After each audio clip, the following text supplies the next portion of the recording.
আমাকে যেভাবে রিসিভ করেছে এই জন্য আমি আমার অন্তরস্থল থেকে আমার পরিবারের পক্ষ থেকে সবাইকে আন্তরিক ধন্যবাদ এবং অভিনন্দন জানাচ্ছি। ইউনিয়নের ভূমিদস্যুদের হামলার শিকার আলালপুর ইউনিয়ন বিএনপির সদ্য সাবেক সহসভাপতি ফারুক সর্দার চিকিৎসা শেষে সুস্থ হয়ে বাড়ি ফেরার খবর শুনে চরজালালপুর লঞ্চঘাট এলাকায় ইউনিয়ন বিএনপি ও সহযোগী সংগঠনের নেতাকর্মীদের ঢল নামে। পরে তাকে ফুল দিয়ে বরণ করে নেন ইউনিয়ন বিএনপির সহযোগী ও সংগঠনের নেতাকর্মীরা। জানা যায় গত 10 মার্চ আলালপুরের চরজালালপুর এলাকায় কিছু অসহায় পরিবারের বেশ কিছু জমি জবরদখল করে বোক দখল করছিলেন ওই এলাকার ভূমিদস্যু আকাশ ডালি বাহিনী। খবর পেয়ে অসহায় পরিবারের জমি উদ্ধারে যান ইউনিয়ন বিএনপির সদ্য সাবেক সভাপতি রাসেল ডালি ও সহসভাপতি ফারুক সর্দার। তখন ওই ভূমিদস্যুদের হামলার শিকার হন তারা। এতে ফারুক সর্দার গুরুতর আহত হলে উন্নত চিকিৎসার জন্য তাকে ঢাকায় পাঠানো হয়। ওনারা আমার জমিগুলো নিয়ে গেছে। স্বপন ডালি, আকেশ ডালি, এরপরে লগা বাবুল ব্যাপারী, এরপরে লগা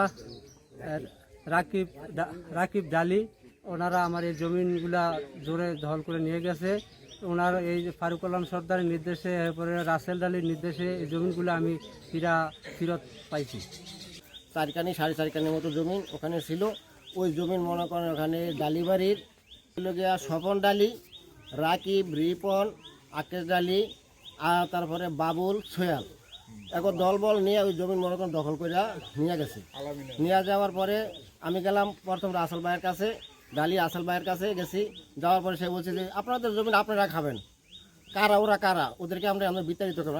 আমরা তো পারবো না, আমরা তো শক্তি নাই। তারপরে রাসেল ভাইয়ের এবং ফারুক ভাইয়ের এখন নির্দেশ কর্মে আমরা কাজ করছি। এরা মনে করেন আমাকে সার্বিক সহযোগিতা করছে। আমরা বর্তমানে ওই জমি নিয়ে আমরা মনে করেন দখলে আছি। সর্দারের প্রতি যারা অন্যায়ভাবে সন্ত্রাসী হামলা চালিয়েছে, আমি তাদের প্রতি তীব্র নিন্দা প্রতিবাদ জানাই বাংলাদেশ জাতীয়বাদী যুবদলের পক্ষ থেকে। এবং গোসাইট উপজেলা আহ্বায়ক কমিটি জনাবকে এম সিদ্দিক আহমেদ ভাই সহ উপজেলা কমিটির সকল নেতৃবৃন্দদের প্রতি বিশেষ অনুরোধ যে সুস্থ তদন্তের মাধ্যমে এই সন্ত্রাসী কর্মকাণ্ড যারা ঘটিয়েছে, ভূমিদস্যুরা সন্ত্রাসীরা তাকে নির্মমভাবে অত্যাচার করেছে। আমরা মিয়ানউদ্দিন উপমির্জার কাছে তার সঠিক বিচার এবং তদন্ত সঠিকভাবে আমরা কামনা করছি। চরজালালপুরের ভূমিহীন জমিন নিয়ে যে বিরোধ সৃষ্টি হয়েছে, সেখানে ফারুক ভাইয়ের ন্যায়সঙ্গত কথা এবং ন্যায় যে কথা, যেটা সে মাইকে হোক মুখে হোক সব সময় বলে আসছে। আমরা ছোটকাল থেকে না ফারুক ভাইকে নেতা হিসেবে দেখি। ফারুক ভাই ন্যায়ের পক্ষে লড়তে গিয়া যে সন্ত্রাসী কর্মকাণ্ড ফারুক ভাইয়ের উপরে করছে, তার সুষ্ঠু বিচার আমরা চাই এবং আমাদের 3 আসনের মিয়া নুরুদ্দিন অপু ভাইয়ের হস্তক্ষেপ আমরা কামনা করি। এবং ফারুক ভাইয়ের যে মামলা চলমান, সেই মামলা যেন সুষ্ঠু তদন্ত সাপেক্ষে আসামিদেরকে ধরা হোক এবং বিচারের আওতায় আনা হোক। এই গত 10 তারিখে জনাব ফারুক আলম সর্দারকে কিছু সন্ত্রাসী দখলবাজ, জমি দখলবাজ, চাঁদাবাজরা তাকে অ্যাটাক করে তাদের জমি দখলচ্যুত করার কারণে তারা বেপরোয়া উঠছে তাদেরকে দখলচ্যুত করার কারণে। তো ওনাকে আমরা গোসাইট মেডিকেল নিয়ে যাই, এখান থেকে ফেরত দেয়, নিয়ে যাই শরীয়তপুরও ওইখান থেকে ফেরত দিয়েছে। আমরা ঢাকাতে তাকে উন্নত চিকিৎসার জন্য পাঠাই।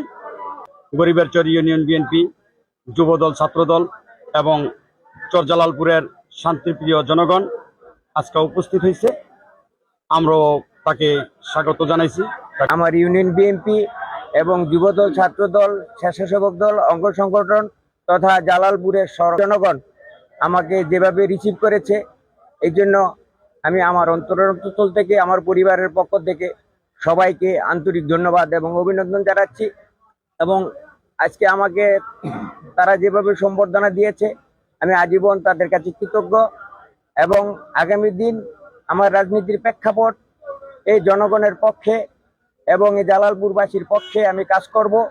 আমার নাকের এলাকায় 1 বিন্দু রক্ত থাকাকালীনও এই মানুষকে যে ক্ষতি করতে না পারে, সেই প্রচেষ্টায় আমি একত্রিত থাকব এবং ঐক্যবদ্ধ থেকে আমি সাধারণ এই পাবলিকের সমস্ত অধিকার স্বাধিকার যাতে ফিরে পায়, অধিকার থেকে কেউ বঞ্চিত করতে না পারে, আমি সত্যার কণ্ঠে সেই সন্ত্রাসীর বিরুদ্ধে প্রতিবাদ করে যাব ইনশাল্লাহ।